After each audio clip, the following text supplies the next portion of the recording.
Christine, bonjour. Vous êtes éducatrice pour jeunes enfants au centre hospitalier de Marne-la-Vallée. Vous travaillez avec le docteur Placide Agbo. Vous êtes venu nous présenter aujourd'hui des moyens non médicamenteux pour faire un peu oublier la douleur aux enfants. Donc, il existe a priori des outils adaptés à chaque tranche d'âge. Est-ce que vous pouvez nous en parler un peu et nous en présenter peut-être quelques-uns très rapidement ? Tout à fait. Alors c'est vrai qu'on travaille avec un panel d'outils spécifiques.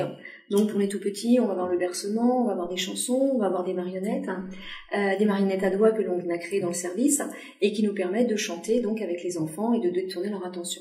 Parce que l'idée vraiment de ces techniques, c'est de détourner l'attention des enfants de la douleur et de les faire aller dans un univers un petit peu différent.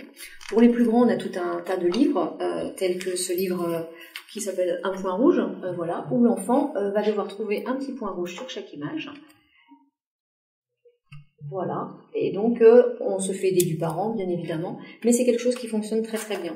Pour les plus grands, donc on a les bulles de savon, on a des toupies, donc qui sont lumineuses, et donc l'enfant va devoir trouver les couleurs, voilà, et puis le manipuler bien évidemment après. On a tout ce qui est des kaléidoscopes qui fonctionnent très très bien, donc c'est des objets que l'enfant peut utiliser seul, et donc à la maison, c'est vrai qu'un enfant, comme je l'expliquais tout à l'heure, peut avoir une boîte dans laquelle il va retrouver des outils comme cela, qu'il va pouvoir utiliser dans les moments douloureux et s'en servir de lui-même, voilà, par lui-même. Pour résumer un peu la situation, c'est ce que vous disiez pendant la conférence, le but c'est vraiment de focaliser l'enfant en fait sur quelque chose pour lui faire oublier la douleur en fait, c'est le principe même tout à fait. De ce médicament de remplacement. C'est ça, voilà, c'est ça. Moi, j'ai ma manette de docteur, effectivement, dans laquelle il y a tous ces instruments. Donc, à la fois des instruments, et puis aussi, dans un deuxième temps, donc, pour les plus grands, on utilise donc l'hypnonalgésie. Donc, c'est une formation que j'ai fait avec l'association Sparadra, qui me permet, donc là, pour les enfants à partir de 9 ans jusqu'à 18 ans, les plus grands, de les faire aller vraiment, là, pour le coup, ailleurs. Alors l'hypoanalgésie, vous avez parlé aussi d'autres techniques comme la technique du massage et bain écossais, on a plusieurs autres choses. Est-ce que vous pouvez nous décrire très brièvement ces différentes techniques ? Alors, la technique de la respiration, j'ai envie de la mettre en premier parce que c'est vrai que c'est quelque chose que l'enfant peut faire seul dans la voiture. Voilà, à un moment donné, ça y est, la douleur commence à arriver, que ce soit dans la voiture, dans son lit, à l'école. Voilà, se concentrer sur la respiration, donc la dite abdominale. Et l'enfant, tout seul, peut voilà se détendre et aller ailleurs.